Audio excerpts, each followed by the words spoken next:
السلام علیکم۔ حضرت امام ابو حنیفہ رحمۃ اللہ علیہ ایک روز ظہر کی نماز کے بعد گھر تشریف لے گئے۔ بالاخانہ پر آپ کا گھر تھا جہاں جا کر آرام کرنے کے لیے آپ بستر پہ لیٹے۔ اتنے میں کسی نے دروازے پر دستک دی۔ ابھی آپ لیٹے ہی تھے۔ آپ اندازہ کیجئے جو شخص ساری رات کا جاگا ہوا ہو اور سارا دن مصروف رہا ہو، اس وقت اس کی کیا کیفیت ہوگی۔ ایسے وقت میں کوئی آ جائے تو انسان کو کتنا ناگوار گزرتا ہے کہ جو شخص بے وقت آ گیا۔ لیکن امام صاحب اٹھے، زینے سے نیچے اترے، دروازہ کھولا تو دیکھا ایک صاحب کھڑے ہیں۔ امام صاحب نے اس سے پوچھا کیسے آنا ہوا۔ اس نے کہا کہ ایک مسئلہ معلوم کرنا ہے۔ اول تو امام صاحب جب مسائل بتانے کے لیے بیٹھتے تھے وہاں آ کر تو مسئلہ پوچھا جا سکتا تھا، مطلب بے وقت پریشان کرنے کے لیے تو کوئی تک ہی نہیں بنتی تھی کہ ان کے گھر پر جایا جائے جو ان کے آرام کا وقت تھا۔ لیکن امام صاحب نے اس کو کچھ نہیں کہا، بلکہ فرمایا اچھا بھائی کیا مسئلہ ہے معلوم کرنا ہے۔ اس نے کہا میں کیا بتاؤں، جب میں آ رہا تھا تو مجھے یاد تھا کہ کیا مسئلہ معلوم کرنا ہے، لیکن اب میں بھول گیا، یاد نہیں رہا کہ کیا مسئلہ پوچھنا تھا۔ امام صاحب نے فرمایا اچھا جب یاد آئے جو تو پھر پوچھ لینا۔ آپ نے اس کو برا بھلا نہیں کہا، نہ ہی اس کو ڈانٹا، بلکہ خاموشی سے اوپر چلے گئے اور جا کر بستر پر لیٹ گئے۔ ابھی آپ لیٹے ہی تھے کہ دوبارہ دروازے پر دستک ہوئی۔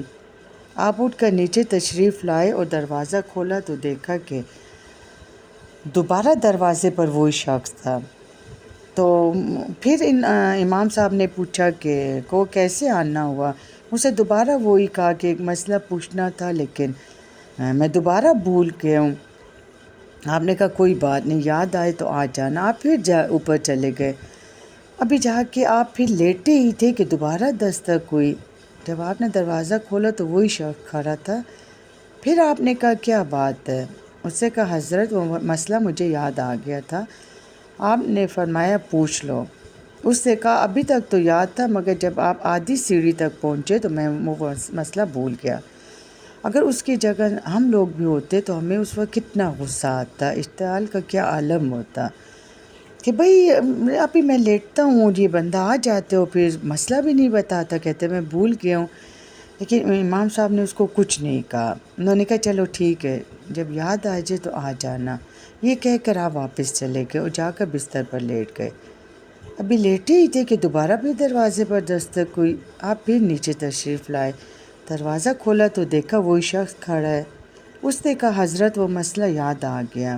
امام صاحب نے پوچھا کیا مسئلہ ہے۔ اس نے کہا یہ مسئلہ معلوم کرنا ہے کہ انسان کی نجاست پاخانہ کا ذائقہ کڑوا ہوتا ہے یا میٹھا۔ اگر اس کی جگہ ہم بھی ہوتے تو ہم اپنا ضبط کھو بیٹھتے کہ اب اس سوال کے بعد تو اس کے صبر کا پیمانہ ہمارا ضرور لبریز ہو جاتا ہے۔ لیکن امام صاحب نے بہت اطمینان سے جواب دیا کہ انسان کی نجاست اگر تازہ ہو تو اس میں کچھ مٹھاس ہوتی ہے، اگر سوکھ جائے تو کڑواہٹ پیدا ہو جاتی ہے۔ پھر وہ شخص کہنے لگا کہ آپ نے چکھ کر دیکھا ہے۔ امام صاحب نے فرمایا کہ ہر چیز کا علم چکھ کر حاصل نہیں کیا جاتا، بلکہ بعض چیزوں کا علم عقل سے حاصل کیا جاتا ہے، اور عقل سے یہ معلوم ہوتا ہے کہ تازہ نجاست پر مکھی بیٹھتی ہے، خشک پر نہیں بیٹھتی۔ اس سے پتہ چلا کہ دونوں میں فرق ہے، ورنہ مکھی دونوں پر بیٹھتی۔ جب امام صاحب نے یہ جواب دے دیا تو اس شخص نے کہا امام صاحب میں آپ کے سامنے ہاتھ جوڑتا ہوں، مجھے معاف کیجیے، میں نے آپ کو بہت ستایا لیکن آج آپ نے مجھے ہرا دیا۔ امام صاحب نے پوچھا کہ میں نے کیسے ہرا دیا۔ اس شخص نے کہا ایک دوست نے میری بحث ہو رہی تھی، میرا کہنا تھا کہ حضرت سفیان ثوری علماء کے اندر سب سے زیادہ بردبار ہے اور غصہ نہ کرنے والے بزرگ ہیں۔ میرے دوست کا کہنا تھا سب سے زیادہ بردبار اور غصہ نہ کرنے والے بزرگ امام ابو حنیفہ رحمۃ اللہ علیہ ہیں۔ ہم دونوں کے درمیان بحث ہو گئی اور اب ہم نے جاننے کے لیے یہی طریقہ سوچا کہ میں اس وقت آپ کے گھر آؤں جب آپ کے آرام کا وقت ہو، اور اس طرح آپ کو 2-3 مرتبہ اوپر نیچے دوڑاؤں اور پھر آپ سے ایسا بیہودہ سوال کروں اور میں دیکھوں کہ آپ غصہ ہوتے ہیں یا نہیں۔